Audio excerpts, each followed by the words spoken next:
नमस्कार दोस्तों, editorial classes में आपका स्वागत है। इस वीडियो में हम लोग बात करेंगे नेशनल फैमिली हेल्थ सर्वे 2023-24 और यह national family health survey report 6 है, जिसमें बिहार की स्थिति के बारे में बात किया गया है। जिसमें बिहार की स्थिति सामाजिक रूप से, आर्थिक रूप से या स्वास्थ्य के हिसाब से देखा जाए तो किस तरह से इसका सुधार हुआ है, उसके बारे में हम लोग बात करेंगे। तो सबसे पहले हम लोग जान लेते हैं कि ये नेशनल फैमिली हेल्थ सर्वे यानी कि राष्ट्रीय परिवार स्वास्थ्य सर्वेक्षण ये होता क्या है। तो सबसे पहले आपको बता दें कि क्या है। तो नेशनल फैमिली हेल्थ सर्वे की बात कर ले तो इसका ministry of health and family welfare की बात करें तो इसके द्वारा है जो मुख्य रूप से जारी की जाती है, जिसके मंत्री अभी कौन है तो जेपी नड्डा इसके मंत्री हैं। और भी बात करें तो जानते हैं कि international institute of population sciences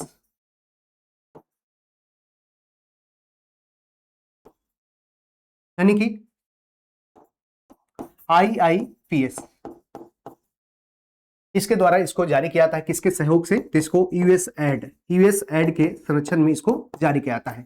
उसी तरह से आपने देखा national family health survey report अभी ये जारी किया गया है। 2023-24 का एक रिपोर्ट है, इसको अभी जारी किया गया है। इसमें बात करें तो इसमें अभी हाल ही में जो TFR यानी टोटल फर्टिलिटी रेट की बात करें,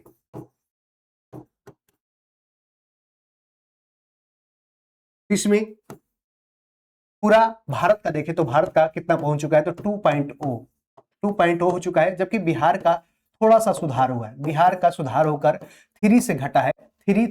3 से घटकर कितना हुआ है तो 2.7 हो चुका है। 2.7 इसका मतलब ये हुआ कि कोई भी माता पिता अपने बच्चों को जो जन्म देते हैं उनकी कम से कम उनकी संख्या क्या रही तो इसका 3 है जो पहले था, यानी कि नेशनल फैमिली हेल्थ सर्वे 5 में था। नेशनल फैमिली हेल्थ सर्वे 5 में ये था नेशनल फैमिली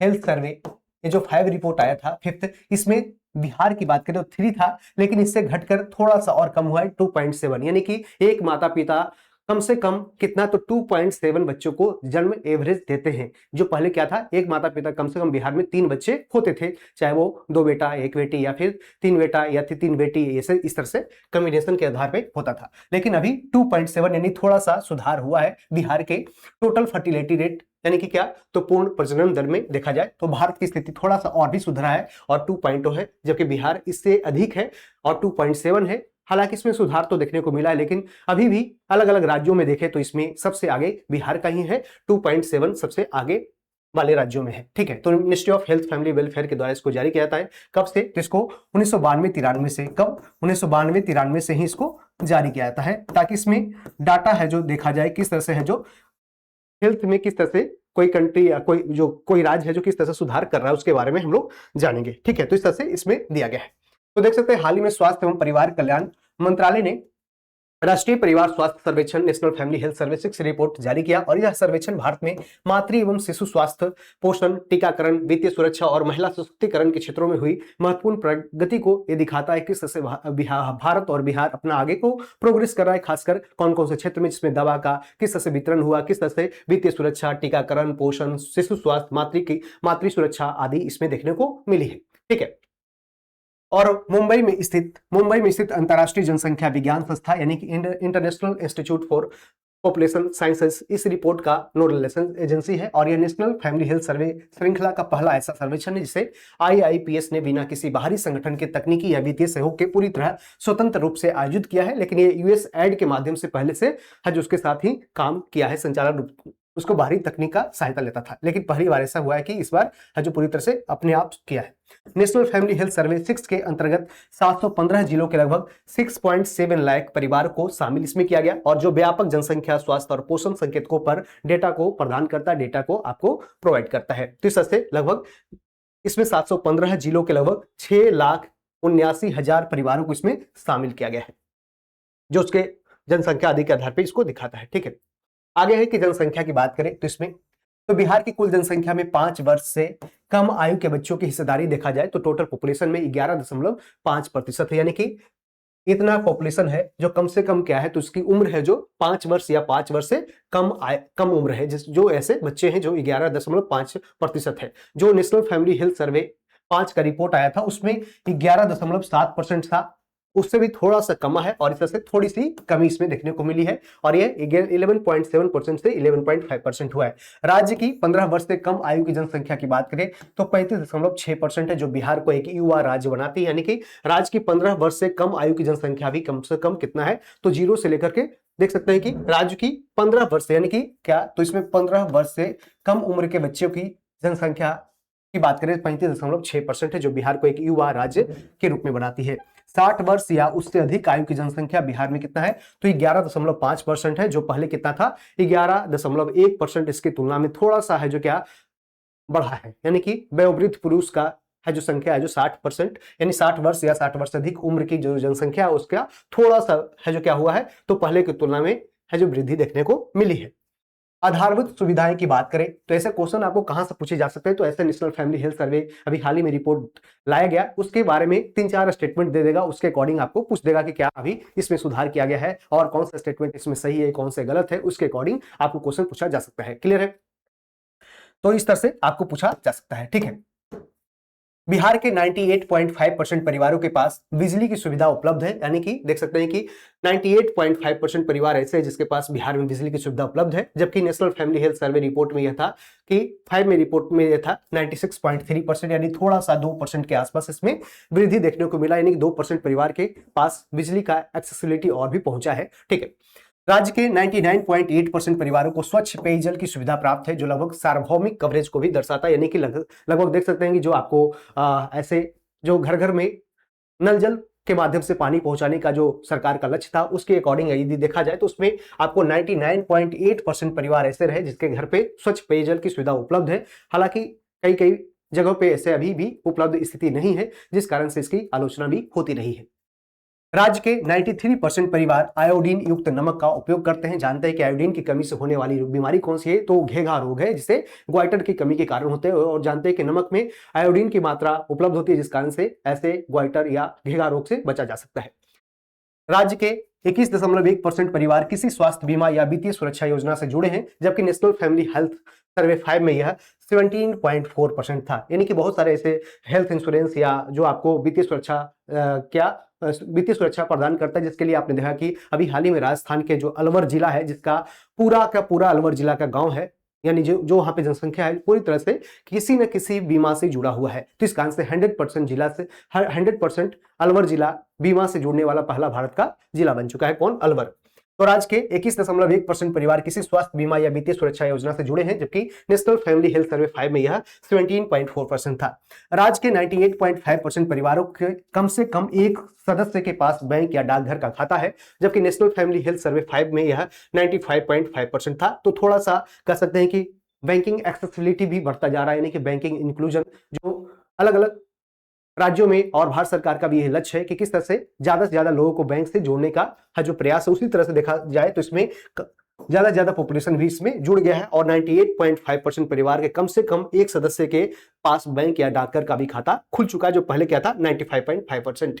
शिक्षा और महिला सशक्तिकरण के क्षेत्र में देखें तो बिहार में 6 वर्ष या उससे अधिक आयु की 64.1% महिलाएं कभी न कभी स्कूल तो गई ही हैं, जबकि national family health survey 5 report में यह 61.1% था, यानी कि लगभग 3% की बढ़ोतरी इसमें देखने को मिला है, जिसमें वैसी महिलाएं जो कम से कम 6 वैसी बच्चियां जो 6 वर्ष या 6 वर्ष से कम उम्र की है, 6 वर्ष या 6 वर्ष से उससे अधिक उम्र की है, जो ऐसे 64.1% बच्चियां हैं जो क्या कहीं न कहीं कभी न कभी स्कूल गई हो।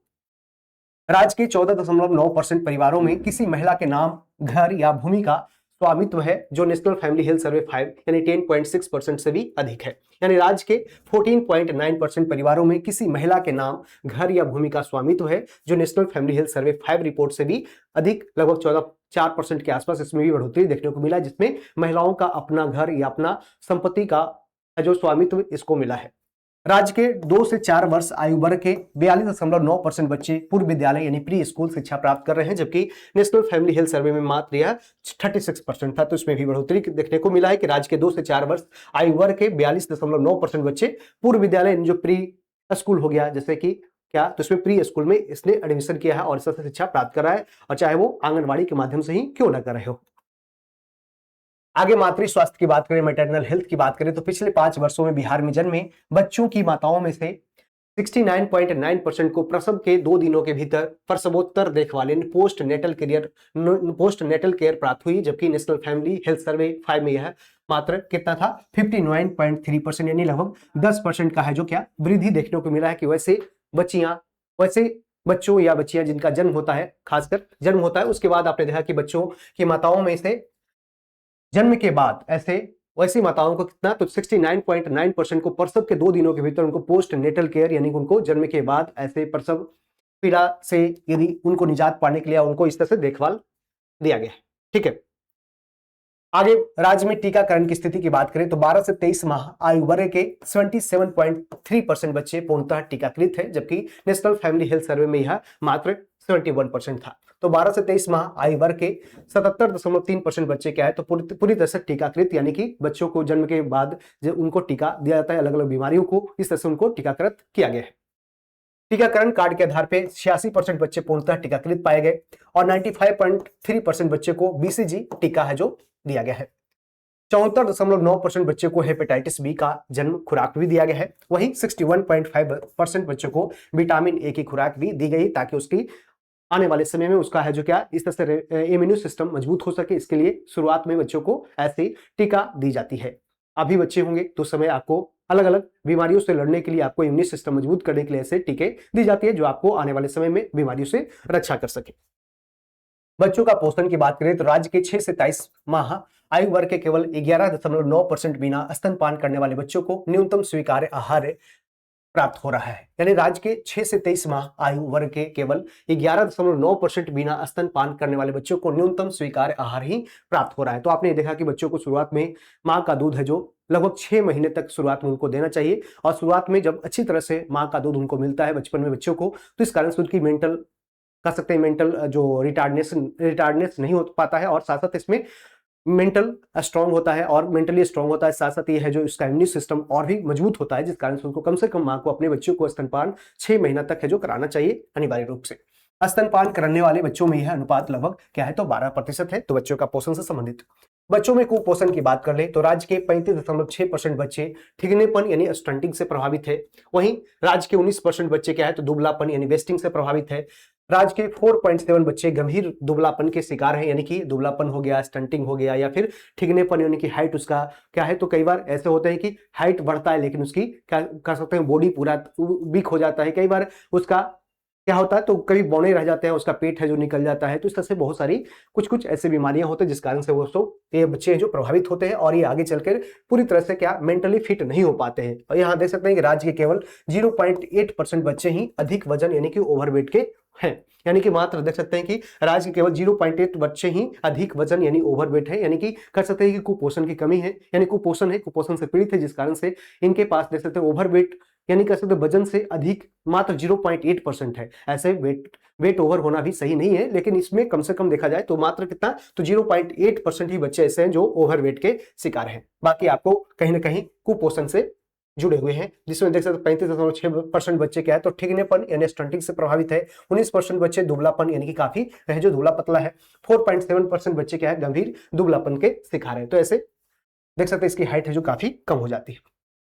राज्य में वयस्कों की पोषण स्थिति की बात करें तो 15 से 49 वर्ष के 26.3% महिलाएं क्या है तो कम वजन है, यानी उसका बॉडी मास इंडेक्स जो होता है कम से कम 25 के आसपास होनी चाहिए। यहाँ देख सकते हैं कि 18.5 क्या है तो इसका बॉडी मास इंडेक्स है। 15 से 49 वर्ष के 24.5% पुरुष क्या है तो कम वजन के हैं, कम उसका वजन भी क्या है कम है। 19.8% महिलाएं अधिक वजन यानी बॉडी मास इंडेक्स क्या है 25 को भी पार किया है। तो ऐसे लगभग 20% महिलाएं हैं जो बॉडी मास इंडेक्स में देखा जाए तो उसको 25 के लेवल को क्रॉस कर दिया है। और यदि 30 के ऊपर काफी ये पार हो जाती है तो उसमें समझा जाता है कि क्या तो बॉडी मास इंडेक्स में कम से कम 25 होना चाहिए। 25 से ऊपर होता है या फिर 30 से ऊपर होता है तो क्या ओवरवेट हो जाता है। 19.4% पुरुष अधिक वजन के हैं, यानी लगभग 19.4% पुरुष क्या है तो अधिक वजन के हैं। तो ये सब थोड़ा सा आपको बस ये ध्यान रखना है, ठीक है। आगे के राज्य में महिला सशक्तिकरण की स्थिति की बात करें तो 85.1% महिलाएं घरेलू निर्णय लेने में भागीदारी करती है, यानी कि जो डोमेस्टिक डिसीजन होते हैं घर पे जो डिसीजन लेने में सक्षम होते हैं। इसमें देखा जाए तो 85% महिलाएं घरेलू निर्णय लेने में भागीदारी करती है। 90.9% महिलाएं स्वयं का बैंक अकाउंट रखी है जिसका वो स्वयं इस्तेमाल करती है और ऑनलाइन पेमेंट आदि ये सब अपने करती है, उस तरह से अपना पैसा जमा करती है, पैसा निकालती है, तो उस तरह से अपना उसका बैंक अकाउंट है जो अपना डिपेंडेंट है। और कई बार क्या तो माता और पिता या फिर हस्बैंड वाइफ का ज्वाइंट अकाउंट भी होता है जिसमें दोनों में से कोई भी पैसा है जो निकाल सकता है या जमा कर सकता है। 62.8% महिलाएं स्वयं मोबाइल फोन का उपयोग करती है, जबकि नेशनल फैमिली हेल्थ सर्वे 5 में यह 51.4% था, जिसकी बढ़ोतरी यहाँ पे देखी गई 62.8% तक। इस तरह से हमने क्या किया, national family health survey report के बारे में बात किया। तो यहाँ से स्टेटमेंट वाइज क्वेश्चन आपको पूछा जा सकता है, तो आपको बस छोटा सा वीडियो में आपको नेशनल फैमिली हेल्थ सर्वे के बारे में हमने समझाने का प्रयास किया। ठीक है, तो उम्मीद करें कि आपको इस समझ में आ गया होगा। और आपके लिए एक इन्फॉर्मेशन है कि कर्मचारी बैच बिहार एसएससी के द्वारा जो जितने सारे वन डे एग्जाम्स होते हैं, चाहे वो सीजीएल का एग्जाम हो या फिर 10+2 इंटर लेवल या फिर स्टेनोग्राफर, लैब असिस्टेंट आदि एग्जाम्स होते हैं, बीएसओ एएसओ, तो उसके लिए आपको कंप्लीट सोल्यूशन प्रोवाइड किया जाएगा इसमें आपको एमसीक्यू बैच के फॉर्मेट में। और इस तरह से कंप्लीट सिलेबस की तैयारी कराने के लिए आपको पीटी और मेंस की तैयारी कराई जाएगी, जिसमें पहले से चले आ रहे जित बैच और कर्मचारी बैच डेडिकेटेड एमसीक्यू बैच है, जबकि आपको कंप्लीट थ्योरी बैच आपका जित बैच है। तो इसमें यदि आप दोनों में से परचेज करना चाहते हैं तो एडिटोरिया का एप्लीकेशन इंस्टॉल करके आप यहां से जुड़ सकते हैं, इसके बारे में जानकारी हासिल कर सकते हैं और इसमें बैच में इनरोल हो सकते हैं। और यदि दोनों में लेना चाहते हैं तो कर्मचारी और जित बैच दोनों में इनरोल कर सकते हैं। तो इस तरह से आपके लिए इस तरह से लाया गया है। ठीक है, और इस क्लास का पीडीएफ आपको एडिटोरिया क्लासेस टेलीग्राम चैनल पे मिल जाएगा, जहां से आपको फ्री में यूट्यूब पे जितने सारे क्लासेस होते हैं वहां फ्री मिल जाएंगे। तो ये बिहार का स्पेशल जो करंट अफेयर्स मैगजीन्स लाया गया है, तो ये आप एडिटोरिया का जो मैगजीन्स है ये आपको मार्केट में मिल जाएगा, यहाँ से आप है जो परचेज कर सकते हैं। ठीक है, चलिए बाकी पिछले वाले वीडियो जो लाया गया था फटाफट 100 बिहार के स्पेशल टॉप 100 क्वेश्चंस को हमने डिस्कस किया था। ठीक है, तो ऐसा ही आगे और भी जितने सारे वन लाइनर आपको 1 से 1.5 साल के अंदर में जितने किए गए हैं जो करंट अफेयर्स के अपडेट है उस बुक में, उसको भी हम पढ़ाने का प्रयास करेंगे। ठीक है, बाकी मिलते हैं अगले क्लास में। Thank you, all the best. और सेशन अच्छा लगे तो आप शेयर कीजिए। Thank you.